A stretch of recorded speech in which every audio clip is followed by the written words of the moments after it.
we are going to switch lanes here and have a conversation on conflict prevention and mediation in the face of geopolitical challenges, which sort of covers everything in the world, which is why I've got such a panel of people with diverse experience right here with me to talk about it. Just so you have a sense of what's going on, I've got Clarke next to me. He's a non-resident senior fellow at the Atlantic Council. He is a former U.S. Assistant Secretary of State for Political Military Affairs and a former U.S. alternate representative to the UN Security Council. He served under the Bush administration. Foreign Minister Djibril Bassolé of Burkina Faso was the Minister of Security in Burkina Faso twice, from 2007 to 2007, then 2011 to 2014. Did I get that right? Yes, I'm sorry, Minister of Foreign Affairs, and that you were also Minister of Security. All right, very good. You were also the Joint African Union United Nations Chief Mediator for Darfur, so you know a few things about what we speak about. Her Excellency Dr. Monica Juma is my fellow country person. I'm Kenyan born, as I like to remind people. The National Security Advisor to the President of the Republic of Kenya, with a deep history of cabinet and government postings in Kenya, but the first ever National Security Advisor. Is that correct? Well, thank you for joining us. And Aaron Nuutinen is here. Aaron, am I saying your last name correctly? Aaron is here and brings a deep breadth of experience to us from the United States, and he's going to be able to help us sort of piece all of this together in terms of what policy needs to look like in terms of mitigation of conflict, resolution of conflict, and how you manage that with respect to your own populations in a country that may or may not prioritize what you think of as someone else's problems. And Your Excellency, I want to start with you because of this, as a Kenyan, because you have many layers of trouble with this. You've got neighboring countries with trouble. You've had historic calls for Kenya and other African nations to be involved directly in the resolution of those things. Kenya has taken up that call and, in fact, led that call to engage with neighboring countries, both on a humanitarian and a security basis. It's caused a lot of problems at home. It's caused domestic tension. It's caused actual terrorism or increases in actual terrorism in your country. And when some of those things happened, I mean, the world watched a major terrorist event in Nairobi. It causes people inside the country to say, exactly why are we doing this? Why are we involving ourselves in someone else's issue that's causing us to become targets? And yet you have no choice. You cannot have regional instability, and you do live in a part of the world that has continued regional instability. Well, thank you very much, and I just want to express my gratitude at the opportunity to be part of a very enriching experience today and tomorrow. It is true that we are in one of the most active regions, probably anywhere in the world. It is true, in fact, if you look at our region, it is characterized by some of the mega trends that are becoming the big questions around the world. Perpetual political transitions. Yep. Weak governance structures, weak systems. Struggles of entrenching democratic values. Terrorism, international threats, population migration, climate crisis. Yep. You know, all of them come together. Yeah, you're not kidding. You really are. You've got all of them. We got all of them. Yeah. And because we got all of them, we realize the existential threat that is upon us. And so we also realize we have to do everything that is within our means, and we have to call on everyone so that they can help us, because this is not a regional problem. I think part of it is the way defining this as if it were a regional. It is not a Horn of Africa problem, because terrorism is not a Horn of Africa problem. Migration, population, forced migration is not a regional problem. And that is why we've always called for greater, not less solidarity, for greater, not less multilateralism, for greater, not less support. Now, at the national level, and this is the message we keep drawing to the population, is that we cannot thrive in an environment that is crisis-ridden. And therefore, we must put every effort to try and stabilize the region, because in doing so, then we have a greater opportunity to realize our own destiny as a country. So there is no neighbor. Somalia is part of us. It is part of us. South Sudan is part of us. Ethiopia is part of us. And that is why we are so engaged, and we are constantly actually calling on the population to be part of this. And you will see it in terms of the number of Kenyans that are in all these countries doing one or the other thing to contribute first to themselves, yes, but to the region. And so we've been very strong in calling and driving for regional integration within the EAC, which explains why we were at the forefront in promoting the inclusion of the DR Congo in the EAC, because we believe it is better to solve this problem together. That is why we are pushing for the Somali peace process. That is why we are at the heart of the Ethiopian crisis and the South Sudan as well. So let me ask you, how does that work in that you have a great deal of integration. You have people who are on opposite sides of borders who have kin on the other side. In fact, my grandmother was born in what was Somalia and is now Kenya. On the other hand, do you struggle with what Western Europe and America struggles with, this sort of nativist movement, this idea that that's not our problem? I'd like our government focused on our economic growth, the things that are necessary inside Kenya, and I'd like us to stop worrying about those other things. How do you deal with those tensions? Well, you deal with them, first of all, because there is a natural cultural thing here. People across these borders are the same in our case, so it is not very difficult to explain that in most cases boundaries don't make a lot of sense, except for the state in the capital. But in the border areas, people are the same, and it's not difficult to explain this. In fact, people seek services, like anywhere, even in Europe, you seek services across the border that provides you good value for what you're looking for. So it's not really so much the population. I think it is the challenge for the state to actually run soft borders that respond to the needs of the people. And this is the concept we are trying to develop in terms of establishing joint common borders, services across borders, cross-border operations, to really forge this integration, because we are one people across all our borders. Minister Bassolé, we were just hearing that you cannot thrive in an environment that is riddled with crisis. You also are in a place that is riddled with crisis. West Africa, I think, has seen 5 coups in the last few years. Burkina Faso is responsible for, I think, the last 3 years. Burkina Faso's had 2 of them. That level of instability invites some of these problems, right? It invites these groups that will recruit people into extremist movements and things like that. So tell me about how you think about these issues. And thank you very much.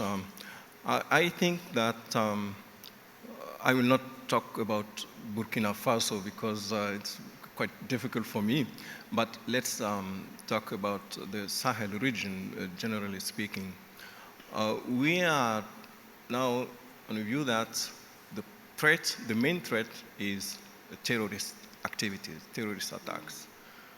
Yes, of course, we cannot deny this because groups, Al-Qaeda and Islamic States are on the ground. But more importantly, I think these terrorist activities overlay with local problem, domestic problem, due to lack of confidence between the youth and the governance. Due to bad governance, there is a lot of problem of power sharing. So the terrorist groups and easily recruit among the population, among the youth. There is a kind of sympathy. So that's why I think we need to promote a kind of dialogue, because the military response cannot really bring peace and stability. At this point, I think we should discuss. We should think about how we can discuss with the youth. We can promote dialogue so that these young people will not be available to be recruited and to be used as fighters against the population. By the way, when you say that you don't want to discuss certain things because it's trouble for you, I should. No, most people, I don't let them get away with that, but you've actually been imprisoned for it, so I'm going to give you a pass on that one. Aaron, you know, I don't know. You're at the Department of State. I don't know. Obviously, there are problems in the American population when we are involved militarily in places if it's not 100% clear what the strategy, what the end goal, and what the motivation is.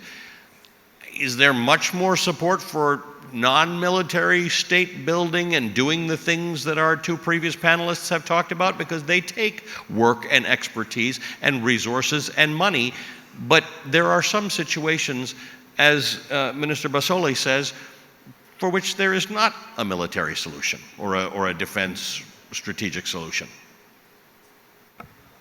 Yeah, thank you for the question. You know, from the U.S. perspective, our new counterterrorism approach is very much civilian-led. It's not a military-centric approach that we saw from the previous 2 decades, you know, this post-9/11 era of counterterrorism. The one similarity through these 2 decades has been the priority to protect the homeland, you know, to protect the United States and to protect U.S. citizens. That will never change. That will always be a priority for any administration.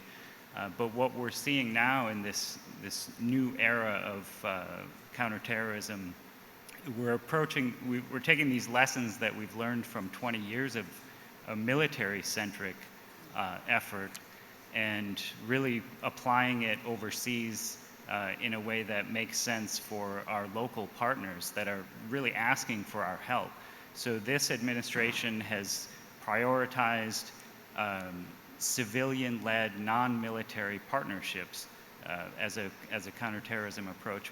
We've seen this with some African countries that have requested our help, and it has been, you know, it works for both sides because it has to be a partnership. It has to be partner-led and U.S.-enabled, U.S.-supported. So we're supporting partners that are asking for our help, and we have expertise that we've developed over 20 years of counterterrorism investigations, prosecutions, border security, counterterror finance that we can bring to the table when partners are asking for our help. And that's to their benefit and to ours to protect the U.S. homeland.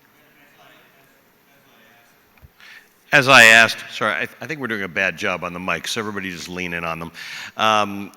As I asked Ambassador Davis a few moments ago, what's the support look like back home for that in America? In the idea that, you know, because we do seem to be, lots of countries go through this, lots of countries are going through it now, but we're going through this sort of nativist, America first, let's stop getting involved in everything phase. How does that affect the work that you're involved in?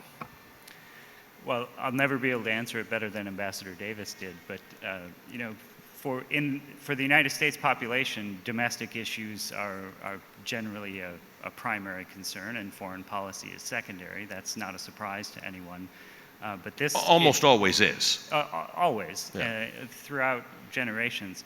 But this is, you know, the issue we're discussing here over these days and today is specifically about security. It's about counterterrorism, and that is always a concern. That is always a priority for every U.S. government, for every administration. So This administration has prioritized threats to U.S. citizens and threats to the homeland. So terrorism is not a problem until it is, right? It's not a priority until it is. So if we're doing our job quietly behind the scenes, overseas, in partnership with other countries, then the U.S. people won't notice, and they won't be affected by it. And Clarke, to the extent that all problems aren't solved with a military response, some problems are. The projection of strength, or the projection that a state that is dealing with these issues has the strength of the United States or some other alliance behind them to resolve some issues, does remain important. Correct. And it's already been mentioned today. I think one consistent theme that the panel has presented is enhance and enable capabilities. So this goes to the crux of parochial concerns, regardless if it's coming from an American, a Burkinabe, or a Kenyan saying, I want chicken in the pot. Enhancing and enable capabilities of our allies and security partners is something that has crossed administrations. And so there are some mechanisms that have a multilateral joint favor. The Combined Joint Task Force, Horn of Africa. Kenya is a troop contributing country and a member state to CJTF-HOA. There's also the Sahel G5, or the GS. I'm not pronouncing it en français, but Sahel G5. Burkina Faso, member state, original charter member of that. All those entities still exist and have a mandate that goes beyond security cooperation and capacity building. It actually does touch other elements of infrastructure and resiliency. So there is that constancy that's there. And it costs a fraction of anything. And the key point for American elected officials and policymakers is that by having member states participate in these joint multilateral efforts, it's a sense of burden sharing and cost sharing across the board. Minister Bassolé, one of the problems is, and it is something that Americans have started to come to realize post-Afghanistan, Libya, Somalia, places like this, that ungoverned, ungovernable, failed states do become everybody's problem eventually.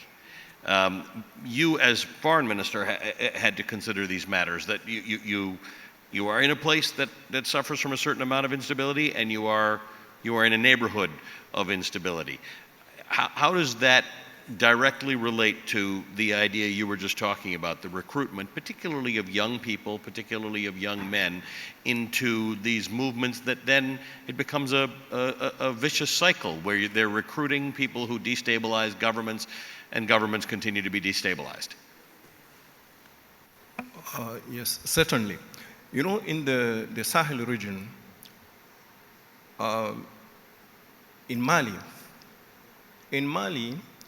we were facing two types of threats. The first one was the instability due to coup d'etat. Even in 2012, Captain Sandogo had made a coup d'etat against President Atete.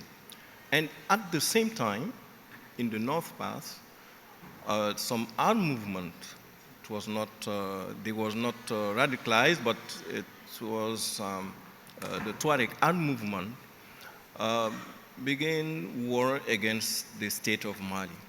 The two threats combined in one. Why? Just because a couple of years before that, the regime of Gaddafi was recruiting Tuaregs and some other people to serve there. And because of internal evolutions, they released these people in the Sahel region. They came back home and start making use of arms and everything they got there to fight. And this is, as you have said, a very vicious circle. Now, we should start to understand each other, to speak to each other. And I was representing the ECOWAS mediation in Mali, And the first priority was to discuss and to allow the country to go for elections. We thought at the time that that will be the solution, but unfortunately, it didn't work. And currently, Mali and the neighboring country, Burkina Faso as well, are in trouble. They are experiencing the same problem, And from what I have seen, the local armies do not have the capacity to bring peace and stability. It's impossible. We should find a way, to get a kind of cessation of hostilities at some point, with dialogue, if possible, with negotiation, if possible. But without this kind of cessation of hostilities, we cannot even stop war. We cannot develop our countries. That's why I think the major threat is the instability, is war in Libya, for instance, and war in other parts of the world that brings arms and ammunition in the area of Sahel region. Your Excellency?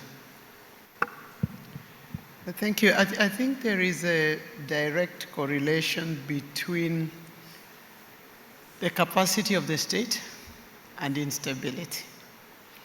And I think it is important that people reflect on how to build statehood as a critical actor in terms of the stabilization project. Because if we do not have a government that has complete presence and control in its territory, and you can see that manifests in non-state actors that continue to build a capacity that might even challenge the state.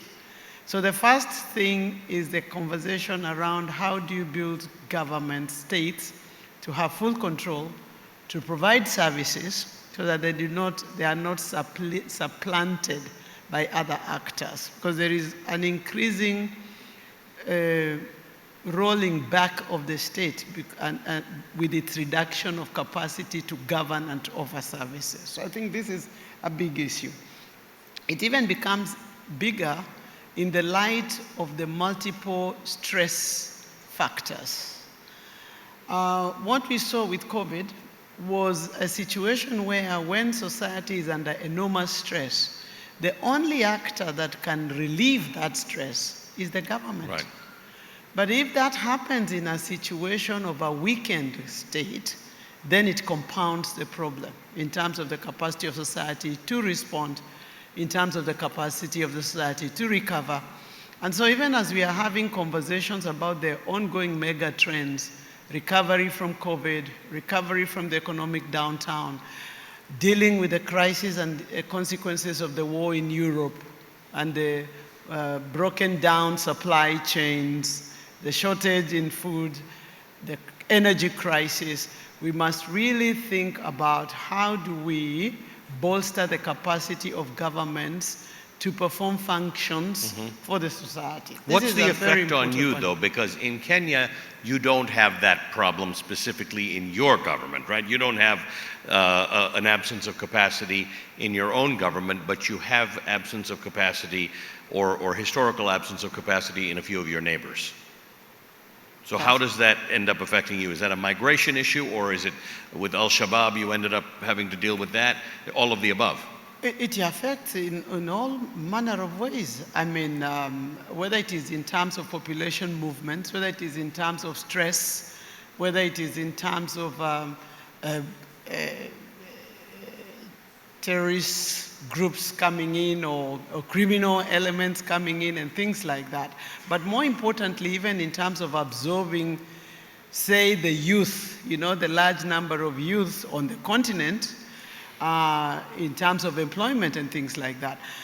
So the framing of this needs to be framed more broadly rather than country-specific, region-specific, because the mega trends are larger than any region, Right. certainly any of the developing regions. And so this must tie to the big debate around debt crisis. It must tie to the big debates about climate crisis and how you deal with this. In the Horn of Africa right now, we are facing almost the 6th consecutive failed rains. Yeah. And we are facing it against a background of lack of access to fertilizer because of the war in Europe. And therefore, likely, we are going to have less and less crop production for the coming season. And that means another level of vulnerability. In a world where you've got limited grain exports Exactly. because of the war in Exactly. Ukraine. And so these challenges must not be framed in their regional and Yeah. local context. They are global challenges. So, Aaron, let's talk about that a little bit, because we have global conflicts that, to Minister Bassolé's point, become very hard to mitigate or even interrupt at this point, because, as he said, without cessation of hostilities, you can't get some things done. We have dug-in problems in the world, in North Korea, to some degree in China, with Iran, with Israel-Palestine, which, I mean, this, you could rewind the tape 40 years, 50 years, 60 years, and it feels like the same thing's playing out. How do any of these strategies work in some of these parts of the world where the challenges are dug in, but these things that Her Excellency mentions continue to grow? The poverty, the drought, the political instability, the recruitment of terrorists. What are our best mitigation strategies to avoid? I know you specialize in terrorism, but it's all one big blob of instability at the moment. Well, that's an enormous question. It's a huge question. If yeah. I had the I hope answer, you all have I a think couple I hours wouldn't for be the here. answer. But if we are sticking around for a couple hours, if anybody has a bottle of WD-40 for that door, I'll give you $5 for it right now. Just saying. Well, you've heard some great examples of how all of this ties together: food insecurity, climate crisis, youth unemployment. In my line of work, those are the drivers to violent extremism. That's what drives people to violent extremist organizations. It's not just ideological factors. In fact, it's more likely to be socioeconomic factors. So all of this is tied together, as we've heard. And we need to be able to partner with countries that can tackle it, in a whole of government, whole of society approach. We have to get rid of this military approach to counterterrorism, because it's a social approach. So we need to be able to partner with countries to address what is driving young people to terrorist organizations or to violent extremist organizations. And we've talked about ungoverned spaces and the lack of services. All of this is leading to that. The small part that we can do in the United States in the counterterrorism field is to partner with local authorities to address what they see as the needs. We can help counter violent extremism, counter messaging to youth. We can address terror finance or the movement of terrorists and money. So there's only so much we can do in terms of addressing this global challenge as you've described it. It's we could sit here all day and talk about what are the tools. But from our perspective, the right approach is in partnership. It has to be local solutions. It has to be the national governments seeking help and be willing to take on an approach that's not just a security solution, not just a military solution. I want to open the aperture, to use a military term, and include the private sector. Central governments have an incumbency and a role to aggregate and to lead, but there is definitely necessity for the private sector to have a role in addressing water scarcity, food insecurity, mixed migration. It's not just a government responsibility, because this is the capacity issues. We've talked about capacity issues here today on the panel. Even your well-developed states have capacity issues, if not a political will capacity issue, but a budget issue.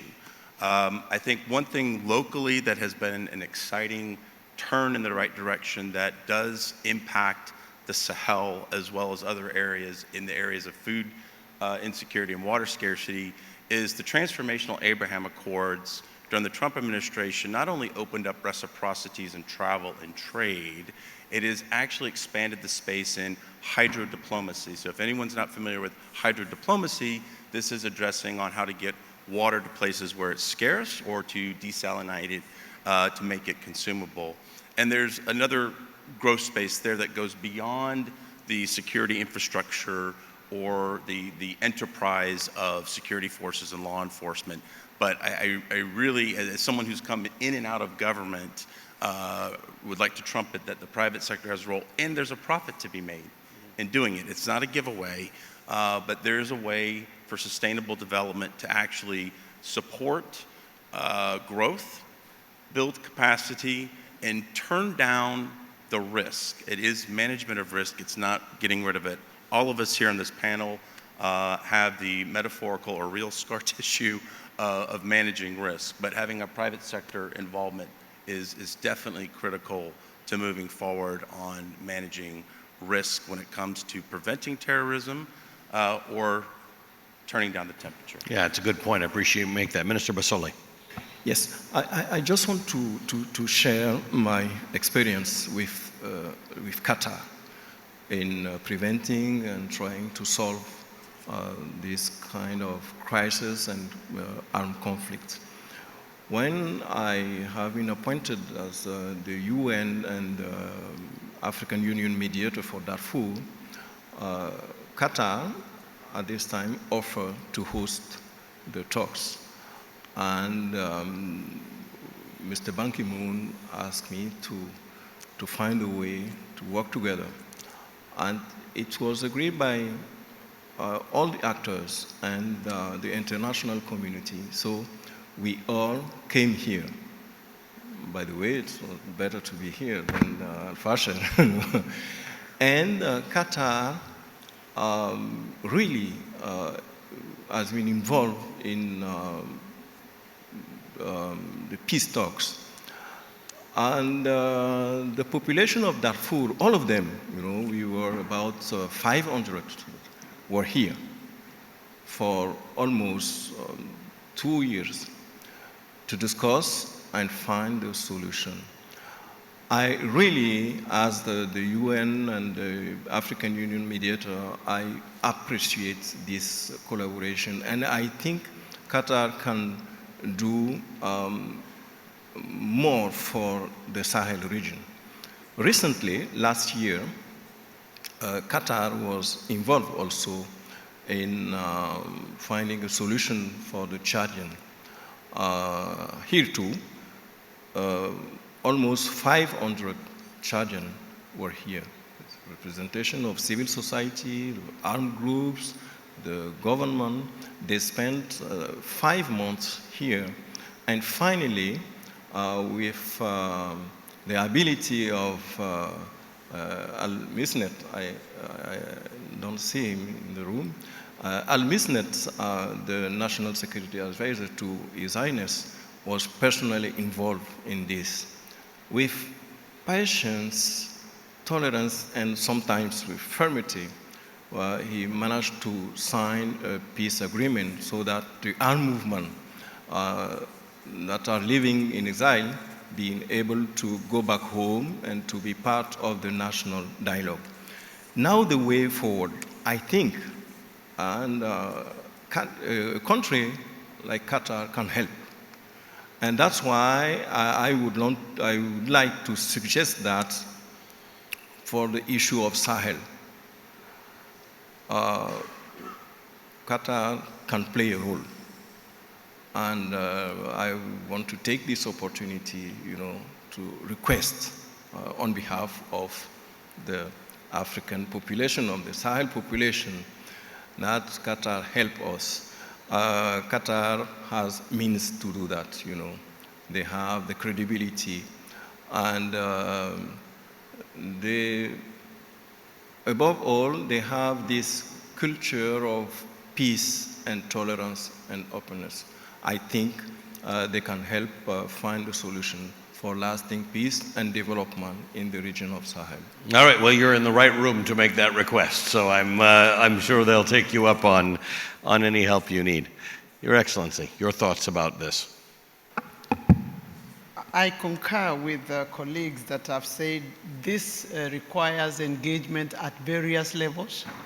It requires partnership, government, non-governmental, but also society. And at this point, I have to underscore the importance of involving women. I think history has demonstrated that where women are involved in conflict prevention, peace is likely to be sustained a little bit longer, a little bit more applicable more to the society. So the inclusion of women and the youth is a critical one. And we keep saying it as if it's a cliche. But I think it needs to be given meaning, you know, in every situation as part of prevention. Can I just ask you, because we're past the point where thinking it is good enough, there are countries that have done actual things to make that real, whether it's Correct. quotas in business or decisions about cabinet. What's, in your experience as a senior woman in the Kenyan government, what have you seen around the world that would actually go beyond making that a cliche and make it real? You know, at the risk of being shooed out of this room, I think if you were to just look at the last experience of leaders across the globe in dealing with the crisis of COVID, I dare say women leadership kind of came out better globally, you know. And so I have also said maybe this war that is raging, if we had more women faces, we probably would be having different conversations. So I think we need, the future has to be, a half of the world has to be engaged with the crisis that we are facing as a humanity. Whether it is the climate crisis, we have to think green growth in the light of society, in the light of women. And so I think this has to cease being a cliche, and we really have to take it seriously if we are going to rebalance the ecological crisis that the world is facing. Secondly, I think we need to pair this together with real support for conflict prevention, so that we don't get to a point where the most complex crises have been left for the youngest and least capable organizations and actors to engage. Why should it be that in the Horn of Africa, the leading actors are the region there alone, the African Union alone, when in fact there is a confluence of some of the most critical threats to international peace and security: terrorism, piracy, forced migration, climate crisis, name it, you know, transnational crime. All of it is there, and yet we cannot raise, to the point of Faki earlier today, we cannot have the sufficient support globally to deal with these huge crises that are upon a small region, whether it is the Horn of Africa or the Sahel, for example. Why is it impossible to raise the right amount of resources to support what is required to happen in the Sahel? So this question about shared responsibility for global crises that are impacting different regions differently needs to be raised, I think, as a way of resetting the commitment of the world. And regional bodies, historically, we have seen, have been important anchors for collective action. So support to regional bodies is also important, so that they can anchor, you know, from a regional perspective. And this support, I think, coming from partners that share in those values, like Qatar, like other countries, like the US, with whom we work very closely in some of these theaters, is useful. So somewhat resetting these relationships becomes a very important a very important action at this point of inflection in the world. Aaron, a number of U.S. officials have recently pointed to Africa as a vivid example about how both the global terrorism landscape and the domestic and multilateral approach that Her Excellency was just talking about is evolving. You've actually got both things happening in Africa. You've got violent extremism evolving, and you've got regional or domestic local agency in solving it evolving. Can you talk about some of that stuff that Her Excellency talked about, the shared resources and expertise that can be made available to allow these kinds of terrorist and violent extremist threats to be mitigated, largely led by the region, by the locality, to use the Burkina Faso or the Kenyan examples, but with the aid that the U.S. and others can give them? Sure. And first of all, I'd like to endorse what I just heard about the Women, Peace, and Security initiatives. The United States and Kenya are such close partners that I think we share some of the same data. It is, when it comes to conflict resolution, it is unquestioned that when you exclude women and civil society, these agreements are more likely to fail. So the State Department actually has training programs where we equip women negotiators with essential skills to be a part of the process. So we're trying to address it in that way. But just in terms of the, some of the work that we're doing in Africa, we do have some. I'd like to share a few specific examples. Secretary of State, Secretary Blinken, is actually arriving in Niger, or Addis first, and later this week he'll be in Niger. This is one of the countries where we fund a significant amount of programs. In Niger and Burkina Faso, we do border patrol training programs. They're interdicting terrorist activity in the border region. In Kenya, we support our very first overseas joint terrorism task force with the FBI. The State Department funded that. This is a task force that is conducting terrorist investigations and prosecutions of high-profile cases. So there are plenty of examples of what we can do in this region when we're working together. And as I said before, these solutions have to be local. I did want to take the opportunity to share, by contrast, because it was mentioned in one of the African panels this morning, there's the Wagner Group in, this Russian private military company operating in certain African countries. That's an extreme example of our approach of these local solutions that are civilian-led. That is a military-centric approach. It's a very heavy-handed counterterrorism approach. We would not consider that to be a durable solution. In fact, sometimes this heavy-handed approach will exacerbate grievances in some of these ungoverned spaces. So it's not we think that's an approach that may have short-term effects, but long-term it's much more detrimental. It's not going to solve the problem. The approach that we like to take with partners it's more inclusive, and it will address short and long-term drivers of violent extremism. Well, Clarke, having been out of Ukraine for a week, I thought I'd avoid a conversation about the Wagner Group, but I didn't. But it is an important point to bring up. We're talking about sort of a spectrum of responses to the factors that cause violent extremism and violent extremism, but I hadn't really thought about this one. There are other state actors or semi-state actors actually involved in fomenting unrest in Africa. Sure, in some cases they're brought in by governments, in other cases they're not, but that's a big problem, and that I don't know if you can mitigate that without a similar military response. Tell me a little bit of how you think about So that. this goes to the issue of being present and being participant. So we've already talked about the trans-regional nature of conditions that contribute to instability.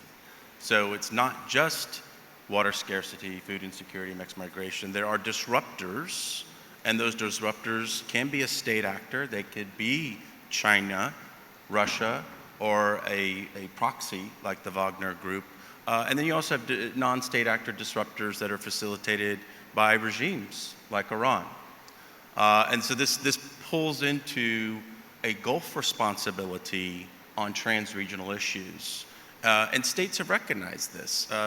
We're sitting in one. Ambassador Davis earlier today talked about Qatar's status as a major non-NATO ally. That is a perfect example of a Trump-Biden transitional issue that was identified during transition that the Trump team had started, handed over to the Biden team to deliver. I mention that because it's a local example of the broader Gulf cooperation states of recognizing the need to do more, not only for their own sovereign security, but also to do more from a trans-regional aspect to mitigate, address the risk coming and emanating from terrorist elements and non-state actors that may be sponsored indirectly or directly from the regime in Tehran.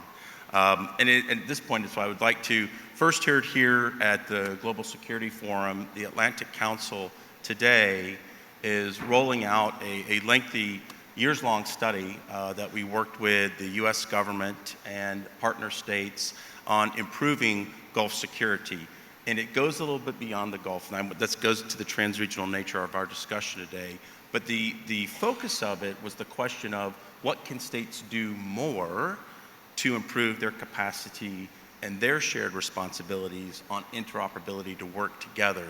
And the short answer, I'm not going to give away the entire report here, but the feedback that came from ministers across the Gulf and throughout the Middle East were, we recognize where we have strengths, we know where we need to share further information or share capabilities, but we still need some steerage or aggregation coming from the United States. And so this goes back to the conversation in Washington of where does the US need to be present and where does it need to step back? I could tell you that the report does have very clear guidance and recommendations to the White House, the full interagency, as well as the Congress. Most of it's process-oriented, but these are tangible things that have been identified in this Atlantic Council report on improving Gulf security, on how to further integrate air, maritime, and missile defense, and looking at it from a trans-regional aspect.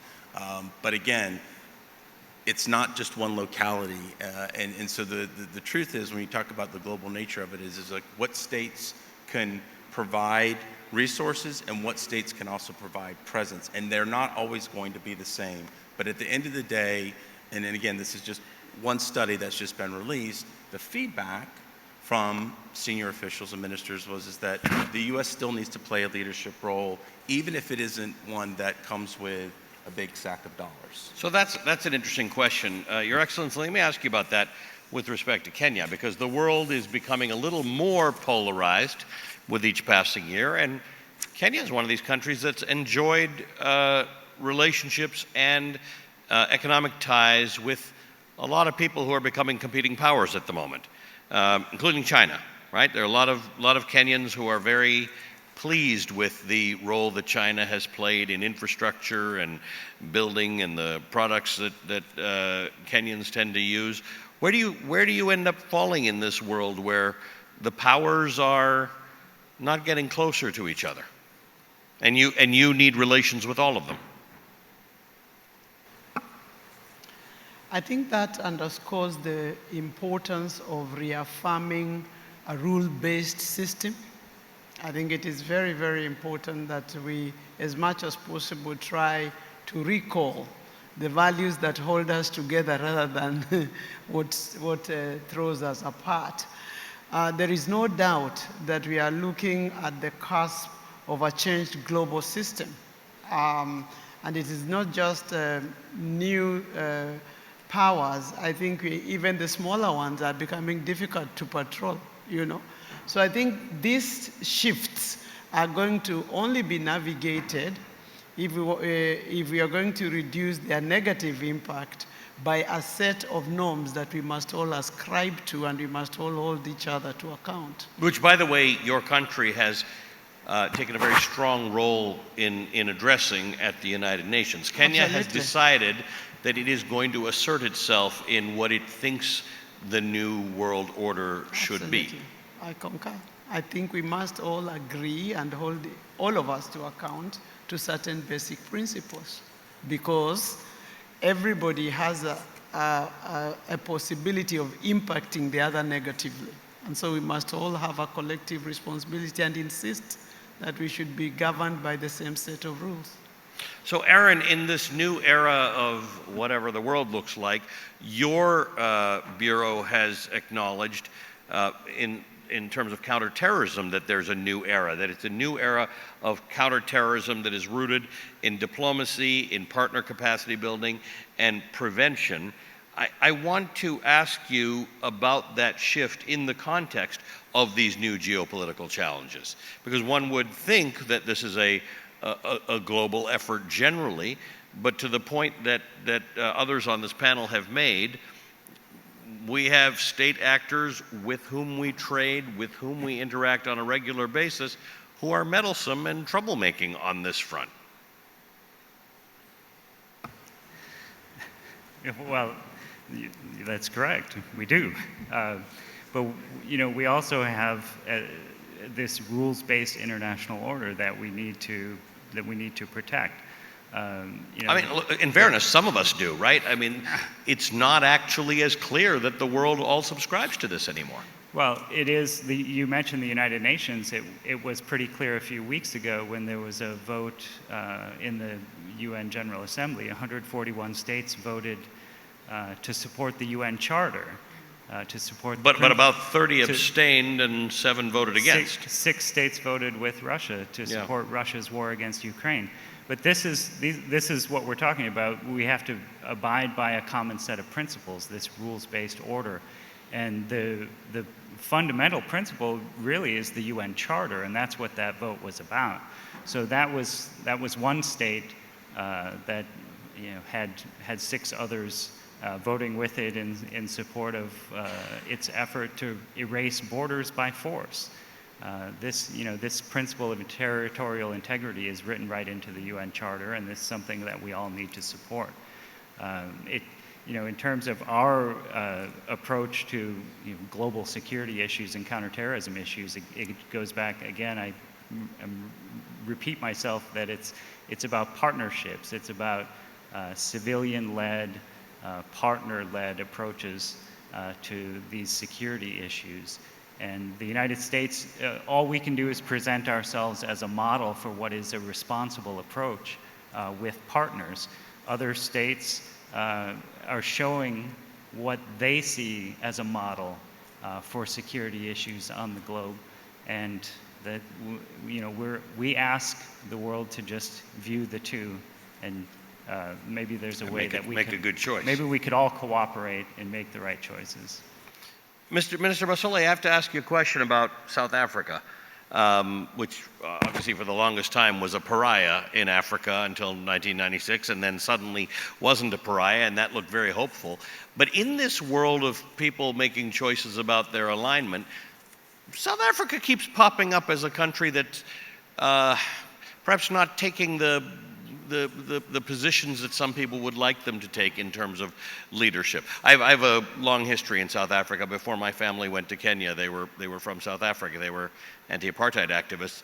But one side of my heritage, the Kenyan side of my heritage, I'm very proud of the fact that they're taking leadership roles in these things. I'm a little worried about the South African part of my heritage. What's going on with South Africa, and what are you in Africa doing to sort of prod them to be on the right side of stuff? I think that the most important is for South Africa and all the African countries to improve their own system of governance, to fight against corruptions, to improve the system of justice, and to be able to prevent all these threats to happen. Of course, alliance is very important. The cooperation with other partners are very important. I will not deny that. But most importantly, I think that to prevent all this trouble to happen, for there to be a sustainable system of peace and stability, we really, as Moussa Faki has said this morning, the Africans themselves, they need really to take their own destiny, to improve their own system, to stabilize their country, to improve the system of governance, and to improve also the system of defense. This is the best way, I think, to give a good response to the challenges. Got it. Your Excellency, again, that is a role Kenya some years ago, and Kenya's had lots of government changes, but ultimately it's a role Kenya, I don't know, decided to take or was forced upon Kenya to say, we're going to have to be a regional leader and a continental leader on that front. Give me an evaluation ever since Kenya has taken that role about how you think it's done and how you think that's resulted in sort of strengthening Kenya's own governance and politics.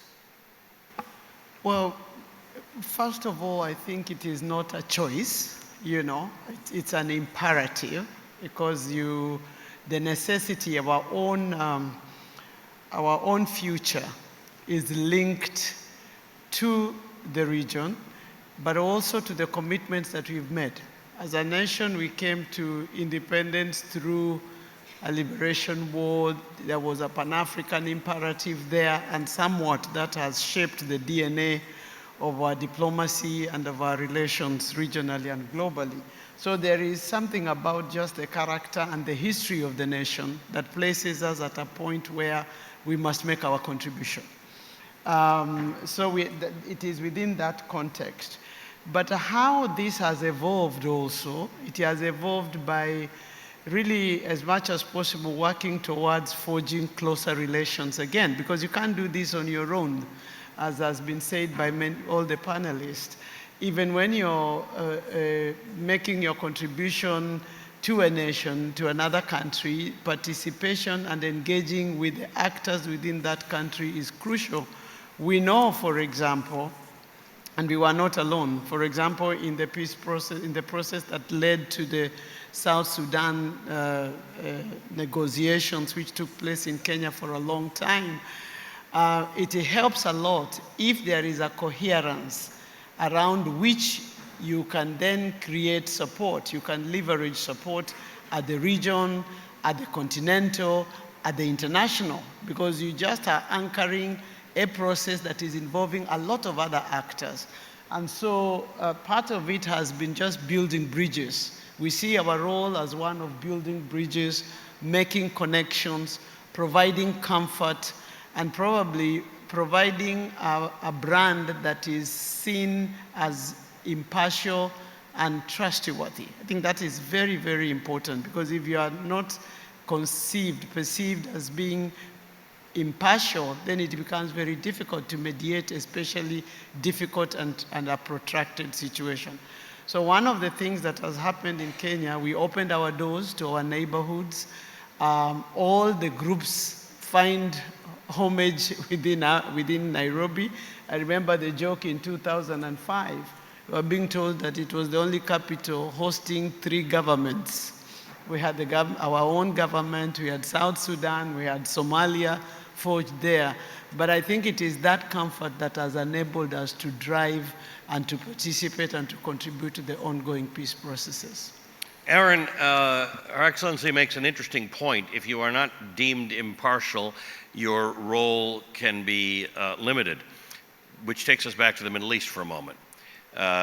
One could say that the things going on with Israel and Palestine right now are, well, actually some people, particularly the current Israeli government, will say it's a counterterrorism effort, which ignores the fact that there's some very serious governing issues going on in Palestine and the West Bank, both on the part of the Palestinian Authority and on the part of the Israeli government. The U.S., as I mentioned earlier, walked away from that table some time ago and is trying to get back in. But, you know, that's a thing that makes headlines as terrorism when in fact it's sort of something else. It's to what Minister Bassolé was talking about. It's an underlying problem that hasn't been solved that then manifests as what some people will call terrorism. Well, I do take issue with the point about the U.S. walking away. We've been... the U.S. walked away from most of the Trump administration. They did something that my friend here calls the benefit of the Abraham Accords, which is a bit of a smoke and mirrors situation. But, you know, we've been... I have a different word for it, but I'm Canadian, so I don't swear on stage. We've been in partnership with both Arab partners, obviously, the Palestinians and other Arab nations, and the Israelis for years. And most of our discussions on both sides don't make the headlines. You know, these are discussions behind the scenes. These are family issues. In every relationship, there are ups and downs, right? So the downtimes are what people like to focus on. But what you don't see behind the scenes is close daily cooperation and coordination on both sides on some of the issues that we're talking about here today, including security, regional security, counterterrorism efforts, and I am talking about both with the Palestinians and the Israelis. So that continues, that goes on. You can say we've disengaged. I disagree. And all right, so I'll clarify my comment. We are not. America is not seen as an impartial arbiter with respect to Israelis and Palestinians. I'll take back the fact that we walked away. Sorry, I didn't mean to. No, I hear you. It's a good point. It's a valid point to make. Well, we're the United States, so many countries would not view us as impartial, regardless of the region or the conflict or the area. You know, we have interests around the globe, and we have partnerships around the globe.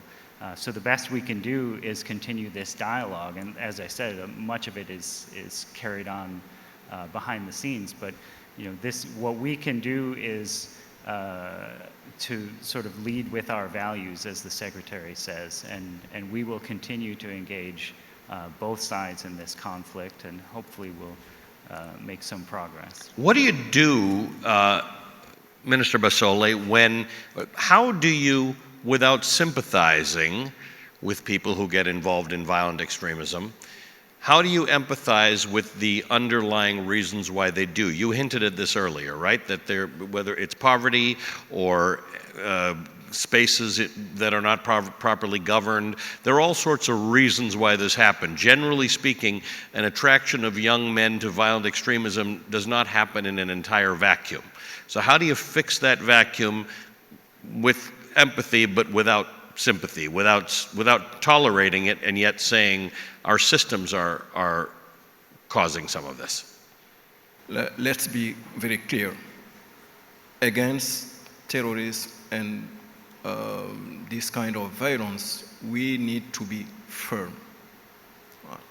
No discussion about this. We really need to improve our own system of defense and security to be firm. The only thing I just need to emphasize is to keep our youth out of this, because, as you have said, the terrorist groups are trying to recruit internally, and they can succeed on it because there is a kind of frustration in the society. There is a kind of ethnical conflicts among the people. There is a kind of poverty, and all these problems, you know, facilitate the recruitment of the armed group. So that's why I think we should first promote dialogue and discussions, not necessarily negotiations. We should promote dialogue, internal dialogue, to make sure that our own system fix the problems of our own society. We need to listen to our people, and we need to take care of them. And now, against the extremist group, we really need to be firm. And this is where we need the international cooperation in terms of training, in terms of equipment, because unfortunately, I say that our capacity, we don't have really good capacity to fight against them. You see what is happening in Burkina Faso, in Mali, Niger. Both of them, and Wassim Nasser was saying that this morning, being Al-Qaeda or Islamic State, they are causing damage to our people and to our army. We really need to improve it and to be as firm as we can. So, to be clear, yes, there is a need to negotiate, there is a need to talk, there is a need to promote dialogue, but against this kind of threat, we really need to be firm. Clarke? I want to go back to the region and Palestinian issues and the internecine aspect. That's not been discussed. And I would take issue, the Abraham Accords are not smoke and mirrors. In fact, the initial signing states, United Arab Emirates, Morocco, the Kingdom of Bahrain, Sudan, all of those states. And the Palestinian Authority, right? They were there. All those states. Oh, sorry, wrong. My all mistake. those states have an interest and concern. The Palestinians were not in the conversation. But those states have a role. Even Minister Bassolé says you don't have to negotiate, but you have to acknowledge what the problem is. The Palestinians were not in the Abraham Accord conversation. They're also not in the UN Security Council. They also don't have a vote in the UN. Russia's on the UN Security Council, so if we're going to use that as a standard. But on the U.S. presence, that never departed. And the reason I mentioned the states to the Accords is because they have a stake, as all do, on resolution. The challenge that's been a shared burden and has been frustrating all of these states has been the internecine aspect of the Palestinian entities. There is not a single voice. That has been a shift. That is a shift in the terrain that frustrates all states, including the ones that are even maybe are more invested in a reconciliation process. I would like to add that one thing that came post-Accords that has been fascinating to see to develop was Israel's ascension into the U.S. Central Command's area of responsibility. That has brought some tangible elements that have gone beyond the people-to-people aspect of the Abraham Accords, because now there are Arab states who are not signers, for example, that are doing joint training, joint exercises, and collaboration in that space. But yes, to my former colleague down here, to the point, the U.S. was never absent as far as the challenges and the conditions. All parties would like to see the Palestinian parties to get on the same page at some point. That would probably help their cause. So it's often the case where the United States says what would help that occur is if the Palestinian Authority held elections, which they haven't had for a long time. And the result of those elections would get all the Palestinians onto the same page, right? Because who would win that election? There are internecine battles. But who would win the election? You want to put a bet on it? Hamas would win that election. So then the Palestinians would all be on the same page. Is that what we're looking for? I'm not even going to give that a mumkin. Okay, fair enough. All right, let's. Have I got time for just a few more? We'll have a different panel. Can you give me a different panel on this topic later on this afternoon? Let's talk a little bit about what, Aaron, what our best practices, as we've learned. I mean, if we've learned anything on this panel, it's that the world's complicated. It's not all one thing. So Her Excellency points out the fact that these are not country-specific discussions, but they're regional discussions. And as far as regions go, those needs do differ. Clearly, Israel-Palestine has particular needs that the rest of the Gulf is not the same as the rest of the Gulf. It's not the same as Russia. It's not the same as Asia or Africa or Latin America. What are in your opinion, the best success stories using this new era of counterterrorism that you and your department are talking about? What's working? What's really good?